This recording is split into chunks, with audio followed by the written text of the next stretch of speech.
Commander, you have a minute to talk? I keep an open door policy. If you have any concerns, lay them on me. All right.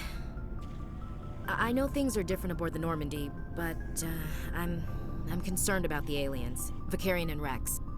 With all due respect, Commander, should they have full access to the ship? You don't trust their motives because they're not human. This is the most advanced ship in the Alliance Navy. I don't think we should give them free rein to poke around the vital systems. Engines, sensors, weapons. You don't trust the Alliance's allies? I'm not sure I'd call the Council races allies.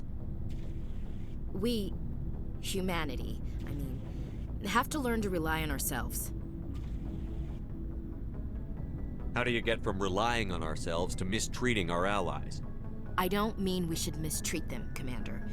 I just think we should be prepared to go it without them. As noble as the Council members seem now, if their backs are against the wall, they'll abandon us. I don't see that as inevitable. Look, if you're fighting a bear and the only way for you to survive is to sick your dog on it and run, you'll do it. As much as you love your dog, it isn't human. It's not racism, not really. Members of their species will always be more important to them than humans are. These seem like deeply held beliefs, Williams. What made you think this way? My family's defended the Alliance since it was founded. My father, grandfather, great-grandmother, they all picked up a rifle and swore the oath of service. I guess we just tend to think of Earth's interests as our own. It doesn't sound like you've worked with aliens before. No, sir. Mainly I've been groundside, part of the surface garrison forces. I did get a rotation on a space station for training. Every Marine a rifleman, every rifleman ZG certified. That's odd. Your record is spotless and your technical scores are exemplary. You should be serving with the fleet. Anyway, that's why I haven't served with many aliens, Commander. You're lucky. I lost my family on Mindoir. Are you related to anyone I'd have heard of? Couldn't say, Commander. I read about Mindoir. The Alliance screwed the pooch on that one. Should have had a bigger garrison. Is that why you're out here? To take the fight to the pirates?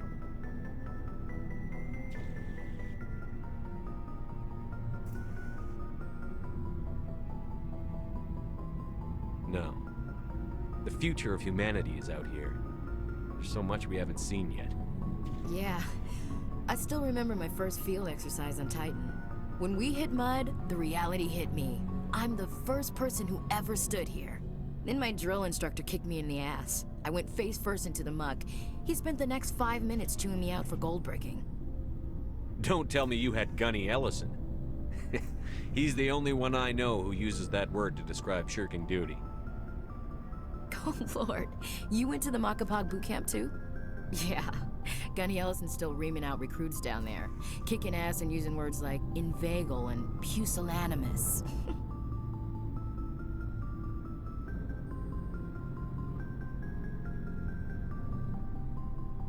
All right. I can see where your concerns are coming from, Williams. But this is a multilateral mission. You're going to have to work with aliens, like it or not. It won't be a problem, Commander. You say jump, I say how high. You tell me to kiss a Turian, I'll ask which cheek. Would you kiss anyone I ordered you to? That depends, sir. If you ordered me to kiss a superior officer, that would be a violation of the regs concerning fraternization. That would make it an illegal order. I'd be required to decline and relieve you of command. Sir. What's your opinion on the last mission? Not sure I buy Dr. Tassoni's story about her and her mom not talking. They're family, right?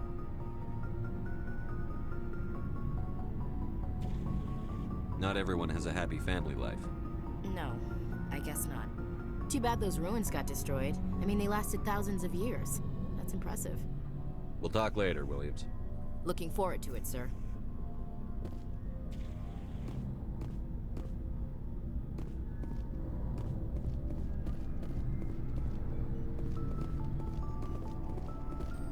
Commander, nice work out there. I knew working with the Spectre would be better than life at CSAC. Have you worked with a Spectre before? Well, no. but I know what they're like. Spectres make their own rules. You're free to handle things your way. At CSEC, you're buried by rules. The damn bureaucrats are always on your back. Being a Spectre does have its advantages. Exactly my point. If I'm trying to take down a suspect, it shouldn't matter how I do it, as long as I do it. But CSEC wants it done their way. Protocol and procedure come first. That's why I left. So you just quit because you didn't like the way they do things? There's more to it than that. It didn't start out bad, but as I rose in ranks, I got saddled with more and more red tape. CSEC's handling of Saren was typical. I just couldn't take it anymore. I hate leaving. I hope you made the right choice. I'd hate for you to regret it later. Well, that's sort of why I teamed up with you. It's a chance for me to get off the Citadel, see how things are done outside CSEC. Either way, I plan to make the most of this. And without CSEC headquarters looking over my shoulder, well, maybe I can get the job done my way for a change. As long as you do your job well, you're free to go about your business as you see fit. Thank you, Commander.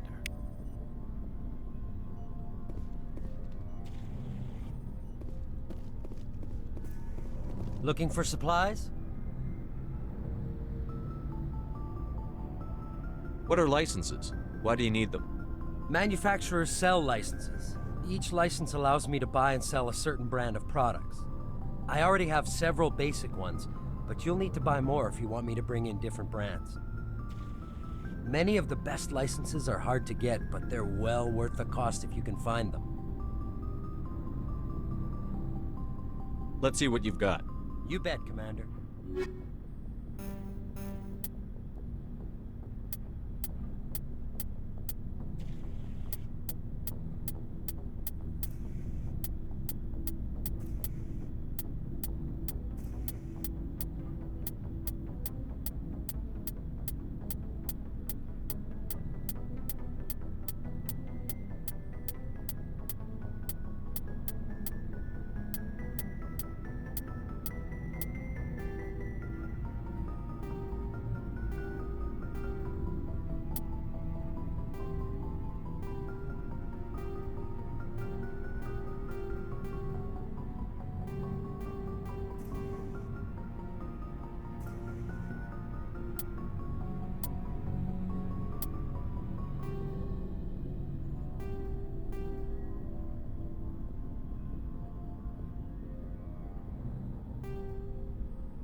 Hey, Commander, you know that Quarian, Tally? She's been spending all her time down here asking me about our engines. I'll tell her to leave you alone. What? No, she's amazing. I wish my guys were half as smart as she is. Give her a month on board and she'll know more about our engines than I do. She's got a real knack for technology, that one. I can see why you wanted her to come along. Fill me in on the IES stealth systems. How does it work exactly? You can't hide a ship out in space. They emit too much heat and radiation. Too easy for sensors to pick them up, unless you find a way to capture those emissions. So our stealth systems trap the energy we give off in storage sinks built into the ship itself. No emissions to give away our location. Eventually the sinks have to be vented. More than a few hours silent running and they overheat. Cook us inside our own hull. There's no way for anyone to detect us? A visual scan can still pick us up. Anyone looking out a window can see us plain as day. But you have to be pretty close to get an actual visual out in space. Most vessels rely on scanners. As long as the stealth systems are engaged, they can't see us. Not unless we accelerate to FTL speeds. Why doesn't it work with faster than light travel? Cranking up to FTL blue shifts our emissions, pushes them into frequencies too high to capture in the sinks. As soon as we make the jump, it's like setting off a flare. Sensors can pick up our location whenever we enter or exit FTL flight, but for short-range missions, our stealth systems are amazing, and we've got the only one. I want to know more about the Normandy. She's the best ship I've ever served on, probably the fastest vessel ever designed. And she's the only one using the new Tantalus drive core. What's so special about the Tantalus drive core? Proportionally, it's about twice the size of any other vessel. Not only are we faster, we can run at FTL speeds longer before we have to discharge the core. Where else have you served, Adams? If you name a class of Alliance ship, I've probably served on it. Everything from dreadnoughts and carriers right down to frigates like the Normandy. My last assignment was on the Tokyo, only a cruiser, but she was a good ship. Couldn't hold a candle to the Normandy, though. Carry on, Adams. Aye, aye, Commander. Your ship's amazing, Shepard. I've never seen a drive core like this before. I can't believe you were able to fit it into a ship this small. I'm starting to understand why you humans have been so successful. I had no idea Alliance vessels were so advanced. The Normandy's a prototype. Cutting-edge technology. A month ago, I was patching a makeshift fuel line into a converted tug ship in the flotilla. Now, I'm sitting on board one of the most advanced vessels in Citadel space. I have to thank you again for bringing me along. Traveling on a vessel like this is a dream come true for me. I had no idea you found ship technology so interesting. It comes with being a Quarian. The migrant fleet is the key to the survival of my people. Ships are our most valuable resource. But we don't have anything like this. We make do with cast-offs and second-hand equipment. We just try to keep them running for as long as we can. Some of the fleet's larger vessels date all the way back to our original flight from the Geth. I can't believe your fleet's still using ships that are 3 centuries old. They're constantly being repaired, modified, and refitted. They aren't pretty, but they work. Mostly. We've tried to make ourselves as independent as possible on the flotilla. Grow our own food, mine, and process our own fuel. But some things we just can't make on our own. A patch to maintain the hull integrity requires raw materials we just don't have. That's why our pilgrimages are so important. Tell me about your people. Our lives aren't easy. Resources are scarce, and we are constantly on the move. Everything we do must in some way contribute to the continuation of the migrant fleet. There are 17 million Quarians in the flotilla, and each of us relies on the others for survival. The bonds among my people are strong. Unfortunately, we have had to surrender many of the freedoms and civil liberties other species take for granted. What kind of freedoms? Well, it's illegal for parents to have more than one child. If our population grows too much, it would strain our resources to their breaking point. Of course, we also can't allow our numbers to become too few. If our population is in decline, the rule against single births is temporarily repealed. In extreme cases of population decline, incentives are even offered to encourage multiple births. Though the Conclave hasn't had to take such measures in nearly a century. That's your government. The Conclave is our civilian branch of government. Each ship can elect a representative to serve on the Conclave and make decisions that affect the fleet as a whole. On matters that affect an individual ship, however, the captain has the final say. It's a tradition that dates back to the early days, when the fleet was governed by martial law. Fortunately, most captains nowadays are smart enough to have an elected council from their crew to give them advice and guidance. So the ultimate power rests with elected officials. In practice, the Conclave and the respective council for each ship tend to set the rules that govern our daily lives. But in theory, we are still under military jurisdiction. The 5 top-ranking military officials in the fleet serve on the Admiralty Board. These 5 have the power to overrule any decision by the Conclave in case of emergency. To do so requires unanimous agreement among the Admiralty, and they can only do this once. After that, the entire board must resign their posts. It's a safeguard that served us well, In nearly 3 centuries, the Admiralty Board has only overruled the Conclave 4 times. I want to know more about the pilgrimage. When my people reach maturity, we leave our birth ships and seek acceptance with a new crew. It's necessary to maintain genetic diversity among the fleet. But no ship wants to accept someone who will be a burden on them. So, to prove our worth, we embark on a pilgrimage. We set out alone, leaving the flotilla and our families behind us. We only return once we have found something of value we can bring back to the fleet. This is presented as a gift to the captain of the respective ship we wish to join. If the gift is accepted, we are welcomed into the crew. Can a captain choose to reject the gift? That doesn't happen often. Most captains are eager to increase the size of their crew. It increases their own standing in our society. Even when a gift is not particularly valuable, the captain usually accepts it out of a sense of tradition. However, there is a stigma to presenting a substandard gift. It's not the best way to make a good impression on a new community. Most pilgrims don't return until they find something worthwhile.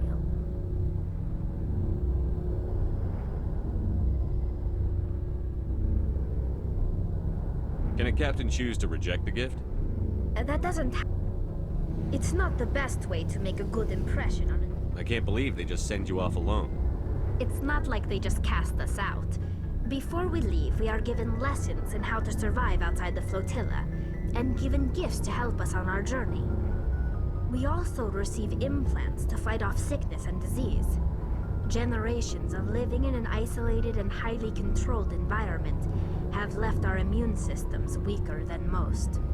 By the time we leave the fleet, we are well equipped for the pilgrimage. This is a rite of passage for all Quarians. If it were dangerous, our numbers would suffer. Virtually every pilgrimage ends with a triumphant return and the ritual presentation of the gift to one of the fleet's captains. I want to talk about something else. Like what?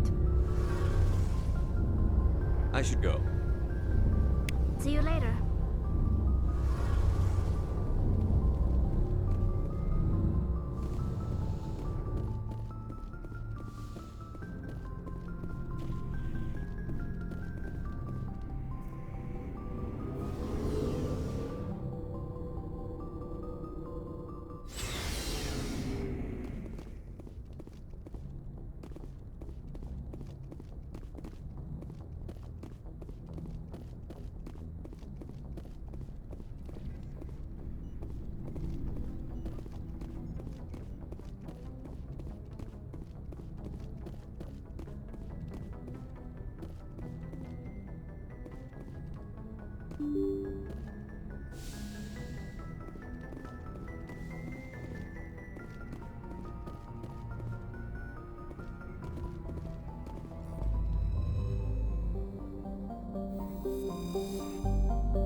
Commander, urgent message from Alliance Command coming in.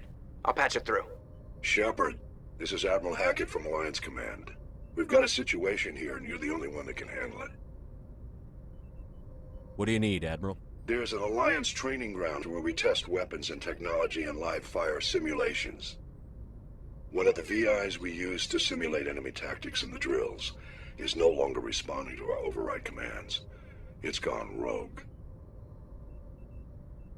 Are you telling me this computer is thinking on its own? We're not stupid, Shepard. This is a virtual intelligence, not a true AI. It's not self-aware, and it can't access any external systems. We didn't do anything illegal here.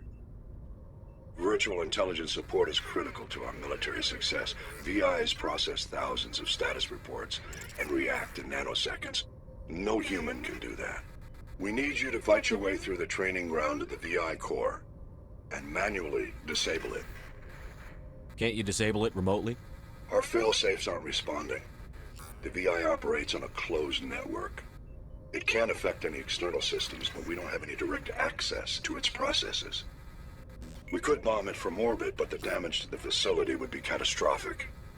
We'd prefer to have someone shut down the core. Someone like you. I know Spectres answer the Council, but you're still human. You're still part of the Alliance military, and right now we need you. The VI controls all the facility's weapons, drones, and automated defenses. You're the only one that can pull this off, Shepard. Good luck.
follow.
Looks like nobody's home.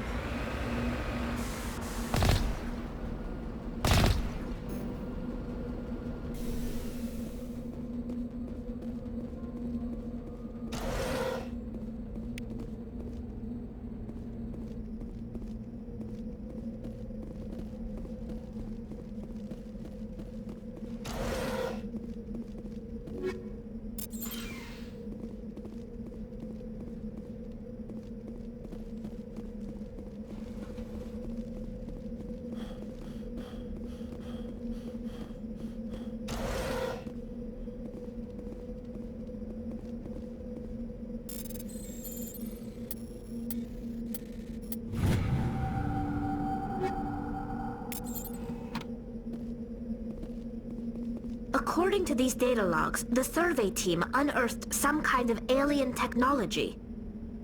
Could be answers at the excavation site. I'm right here.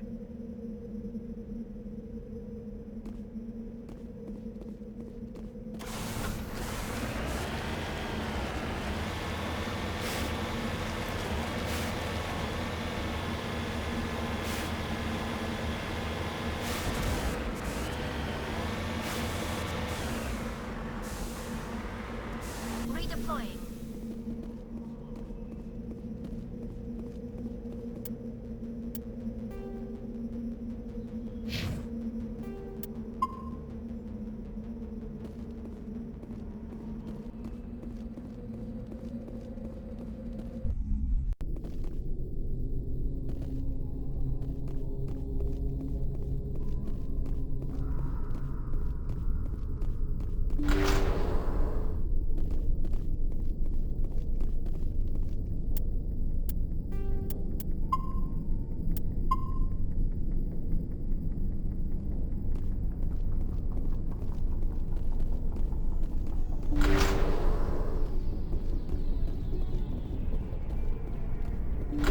Enemy contact.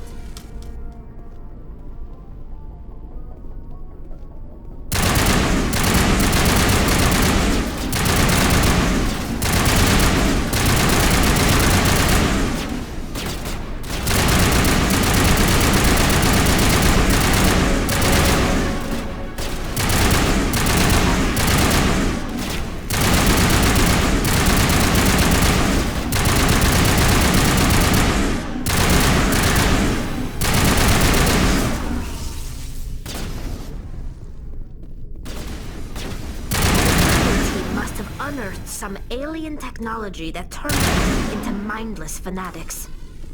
Whatever they found, it's long gone now.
Thought that one had my name on it.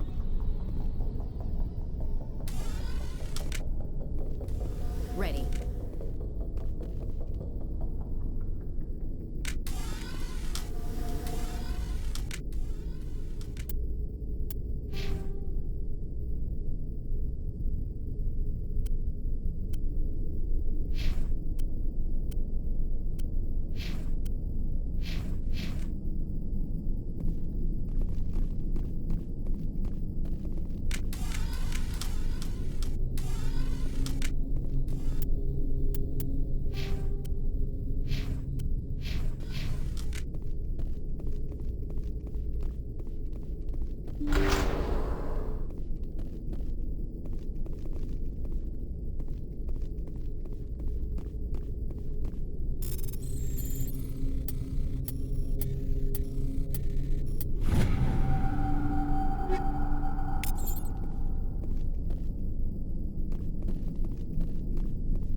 Say the word.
Some alien technology that turned them into mindless fanatics.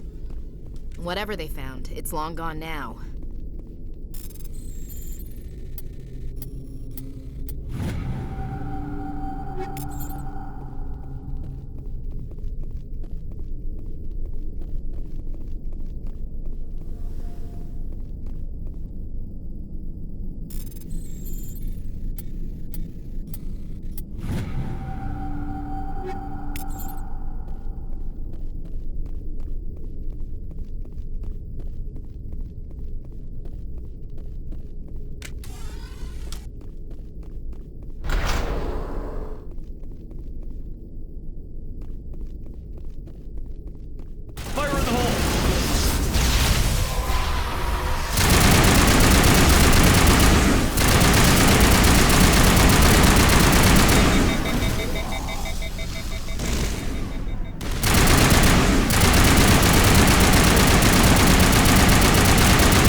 you.